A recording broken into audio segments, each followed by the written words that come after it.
So there's another big fight on the PFL Europe card in Paris between Abdul Abdouraguimov, also known as the Lazy King, versus the Crazy Kid, Brad Wheeler.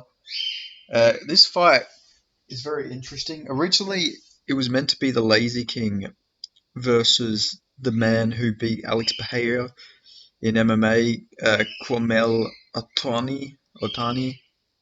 Not quite sure what happened there, but he pulled out of that fight, unfortunately.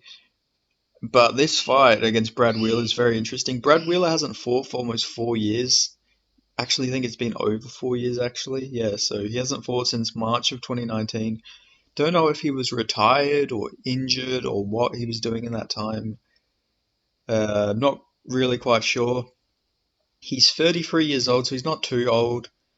But it is weird that he's been inactive for so long. So I don't know if he was retired for that time or if it was just injuries or something like that. But he is back, coming from Cage Warriors to PFL Europe, and he will be fighting the Lazy King. And I watched his last fight against John Maguire.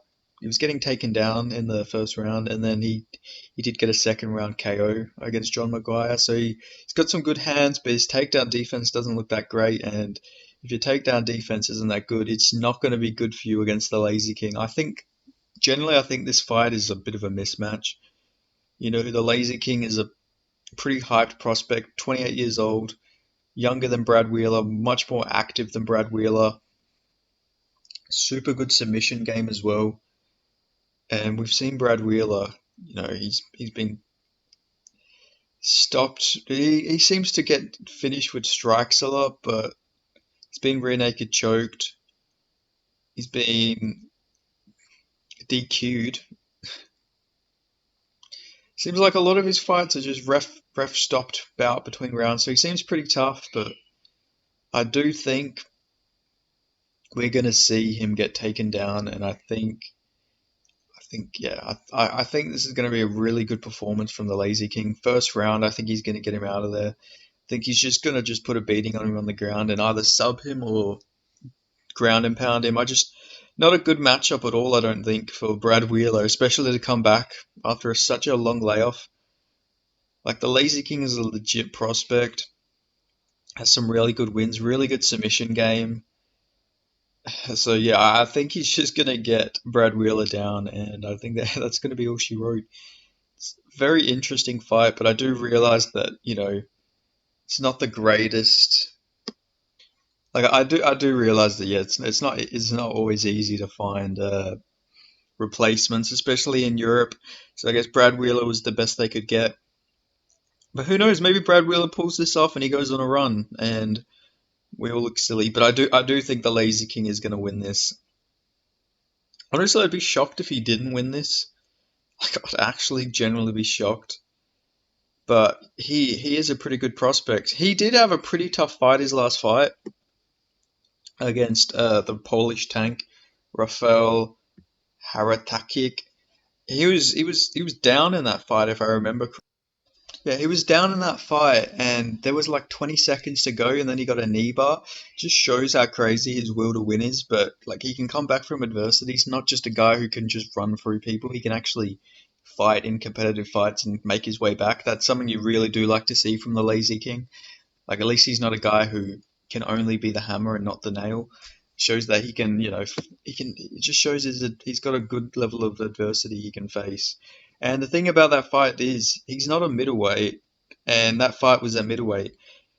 And the guy he fought, the Polish tank, is literally fighting at light heavyweight his next fight. So this guy's massive. Like, he's a big middleweight. He was booked for a welterweight fight, and he weighed in apparently at 186 pounds point three. So the guy's massive. The guy he fought. So there's no shame in him losing that fight. Well, not losing, losing bits of that fight, but he still came back and won. So at the end of the day, it just shows how fucking good he is that he can overcome a massive size advantage like that. Like, generally impressive. But I do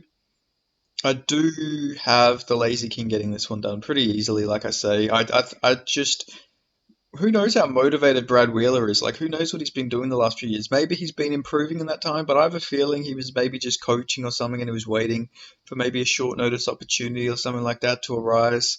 And now he finally got that wish. I think that is a good possibility. You never know, man, with these fighters who just stay out for a few years. You see it a lot, though. You see some fighters who don't fight for years and then they actually do fight. They either get like a Dana White Contender Series opportunity or just get signed to a major promotion and then they just come back and they go on a run. Look at Mike Malott. Mike Malott didn't fight for like 4 years or, something around that. He didn't fight for ages and then he just randomly came back and went on a bit of a tear. And now he's in the UFC doing great things. Let me just double check that about Mike Malott. I think maybe my timeline's a bit up. So he didn't fight.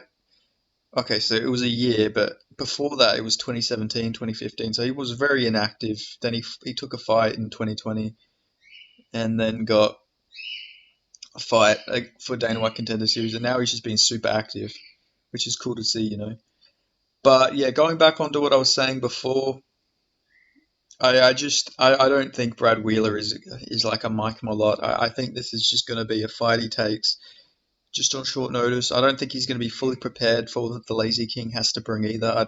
I'm not quite sure when this fight was made, but I think it was maybe a week or two ago. I could be wrong on that, but yeah, I just think this is like a massive mismatch, and I think the Lazy King is going to make pretty easy work of Brad Wheeler. But still, all respect to Brad Wheeler. He literally didn't have to take this fight, but he did. So you got to respect him when it comes to that.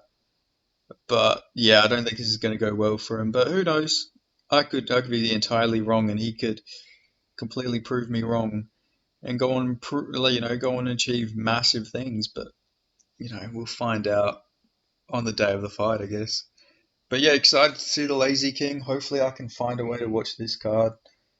But yeah, if you made it this far in the video, leave a like, uh, subscribe.